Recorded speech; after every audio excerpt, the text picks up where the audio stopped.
Hi, everybody. It's Sharyl Attkisson. Welcome to another edition of Full Measure After Hours. Today, a quiet place for the electrically sensitive. Sunday, April 12th on Full Measure, a fascinating story from Greenbank, West Virginia. This is the only radio-free quiet zone in the U.S. Since World War II, certain signals are prohibited so as not to interrupt work of the giant telescope there. We're talking about radio signals, Wi-Fi, other things like that. And maybe some people would find that very inconvenient, but there is actually a group of people, maybe it's growing, who actually live in the Greenbank, West Virginia area precisely because certain signals are not allowed there. These are people who are electrically sensitive. They can be made very sick by simple things like electricity and 5G, cell phones, Wi-Fi, and so on. You may know from other Full Measure stories that I only learned by researching this topic that there's a lot of science behind it. It's not conspiracy theory or mumbo jumbo. There are very real risks and documented risks to the technology that we use today, including just simply using our cell phones. We're not supposed to hold it up to our heads, which is pretty much how everybody uses their cell phone. If you look at the warning labels that have come with cell phones for decades.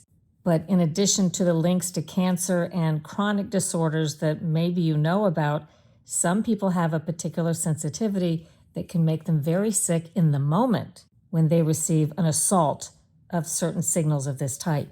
And some of them who found out that the Greenbank, West Virginia area is pretty isolated because there's a huge telescope there, and since World War II, there's been a unique law or regulations and restrictions that prevent certain signals because they would interfere with the work, some of it national security work, that this telescope does. So there are people who have sought out this quiet place, and they say they feel a lot better when they live there. Technology is finally beginning to encroach upon this remote place, and you'll find out about all of it in Full Measure, my cover story on Sunday, April 12th. In today's podcast, I have an interview with a man named Andrew McAfee. He's someone I met on my shoot in West Virginia. He is a licensed electrician who inspects and troubleshoots homes for electrically sensitive people.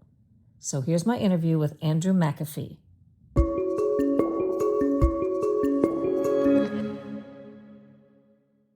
What is it that your company does in a nutshell? What's like a slogan?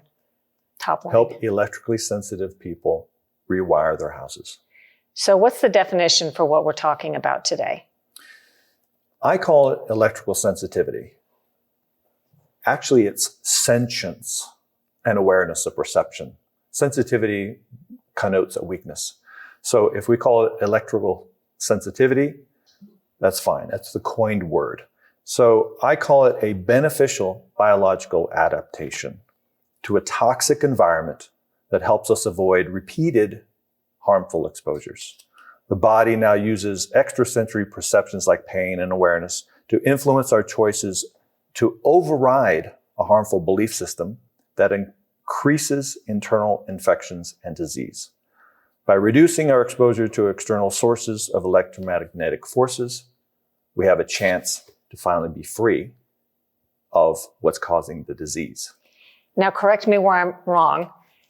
Based on what I'm hearing, I would describe it as something like some people are very sensitive to electric exposures in our lives, which are everywhere, really. Yes, absolutely. Everybody has sensitivities to electrical sources. Some people become extremely aware of it because of Lyme, mold, Epstein-Barr virus, and a number of other co-infections that are just explode around the influences of electromagnetic fields.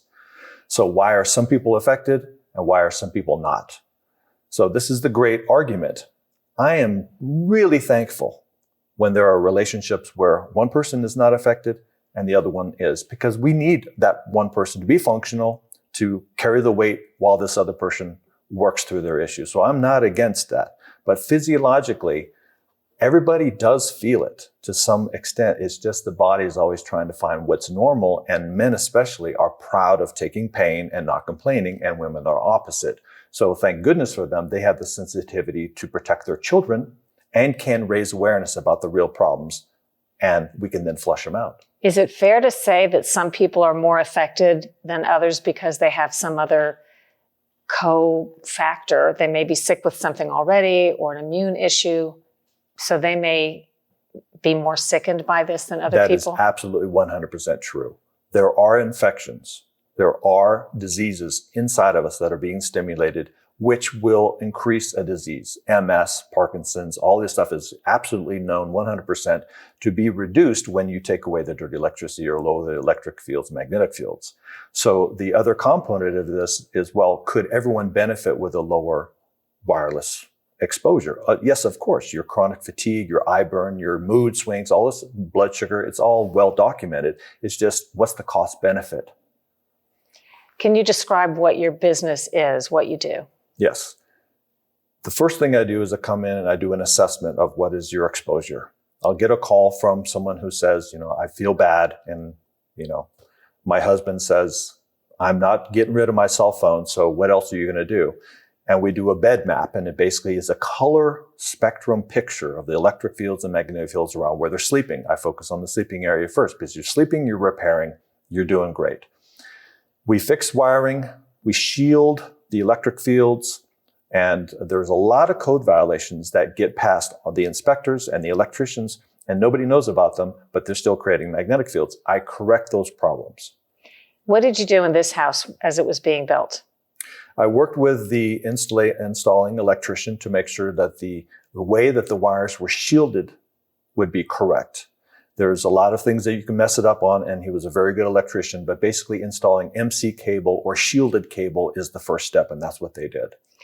There is a change that's happened here since I think around August, where they've allowed for the first time, officially allowed more use of some Wi-Fi, saying that the school really needed it, for example. What do you have to say about that? Is that a concern? It's a huge concern, both for the research, which is now blinded, which is extremely unfortunate. It's one of the most valuable resources we have for being a radio telescope to be eyes and ears for what's going on, out in space for a lot of different really important research. That's really heartbreaking that we're going to be blind to that now. The second part of it is it's really a death knell to all of us who have invested in this area to have it protected. So they are not objecting to Wi-Fi. So that means that you can just add as much as you want and it doesn't matter. So we're very concerned that infrastructure will be built using the 2.4 gigahertz, and then that'll be broadcasted onto our properties. So I have engaged a Children's Health Defense and the McCullough Group to actually have a legal and legislative upgrade to 37A, which is a West Virginia state law that protects this environment. So break that down for me. Are you actively lobbying to try to stop the Wi-Fi change that's already happened or to stop future changes? What are you trying to have happen? We want to hold it right here.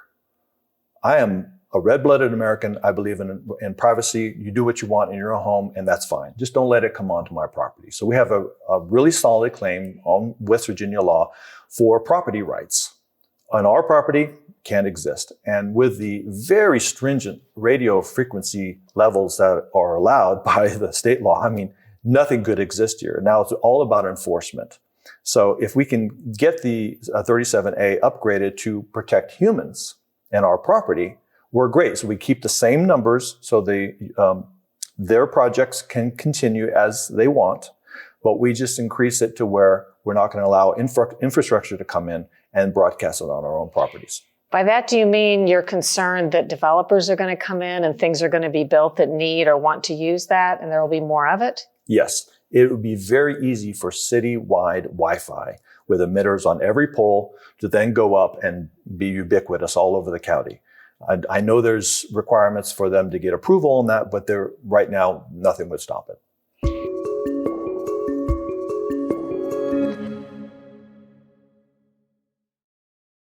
What is some of the advice if people are looking at this and saying, I'm not ready to throw out my cell phone, but are there any simple things I can do to A, identify if I'm having a problem, and B, just mitigate this exposure? Absolutely. Tell me. Nobody needs a cell phone in their bedroom at night. There are many other ways that you can get an alarm or some sort of a notice if there's an emergency without a radiation producing device next to your head. So the first thing is turn off your Wi-Fi or get an JRS Eco router at night that turns off when you're not needing it. Move all of the wireless devices out of your sleeping area so where you can hear them if they ring, and then turn the power off with your breaker around the bed. Lower the electric fields, and you'll get about like 95% improvement in your electromagnetic and your sleep quality. Wow, that's big. Did I leave anything out that you wanted to cover? Safe Home is an organization that I'm the board president of, and we help people move to Greenbank. Electrically sensitive people are coming here 2 or 3 times a month, new people, and they're desperate. There's no place that they can stay. We are working on basically where can I stay? For a $100 membership, we have people that are hired and paid to help these people find places where they can stay temporarily until they can either build a home, buy property, or whatever it would take. The other part is understanding what electrical sensitivity is. It's not a weakness, it's a strength. And I want to encourage everyone to learn about the little tiny steps that we had talked about to help their children, especially. They don't have a voice and they're crying at night or complaining during the day. Their mood swings are directly blood sugar related to these exposures. The children, their eggs, their future generations are exponentially more affected than we are as adults.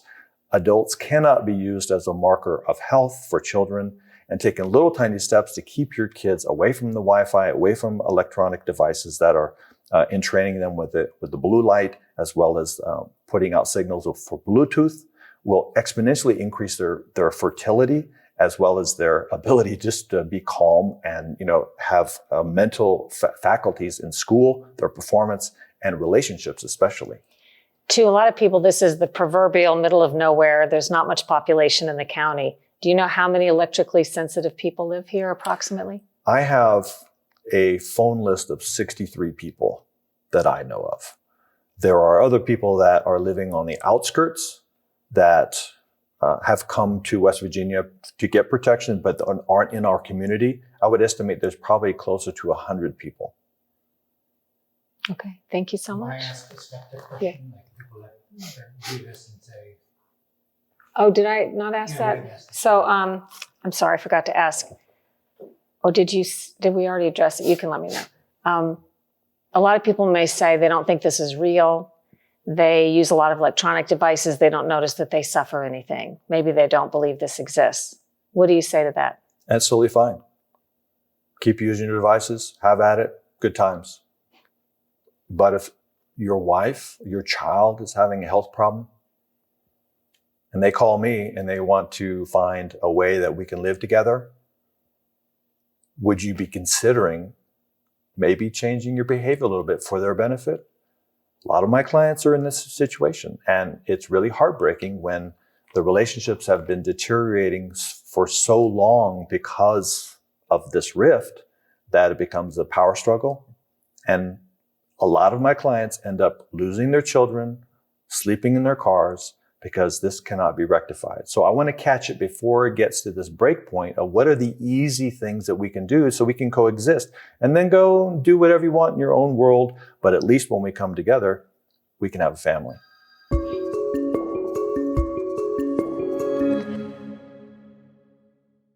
Sunday, April 12th on my TV program, Full Measure, you will meet several people who suffer from being electrically sensitive, in addition to Andrew McAfee, and you'll find out what brought them to Greenbank, West Virginia, what they think about the changes. And as an added area of interest, I interview the man who's leading the operation of the telescope in Greenbank, West Virginia. That's interesting in of itself.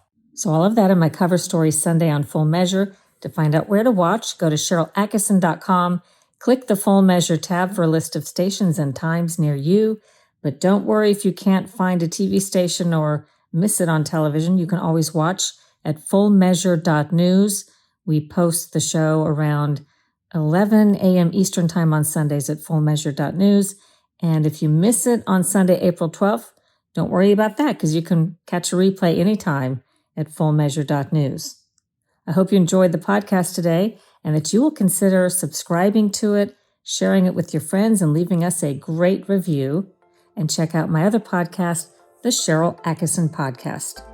To help support independent reporting causes, you can go to SharylAttkisson.com and click the Store tab. I know you're going to see some products there that you like, and the money earned goes to a number of different independent reporting causes, such as the Breckner Center for Freedom of Information and the ION Awards, which I created for professionals and also at colleges to reward truly independent thinking, accurate investigative journalism. Do your own research, make up your own mind. Think for yourself.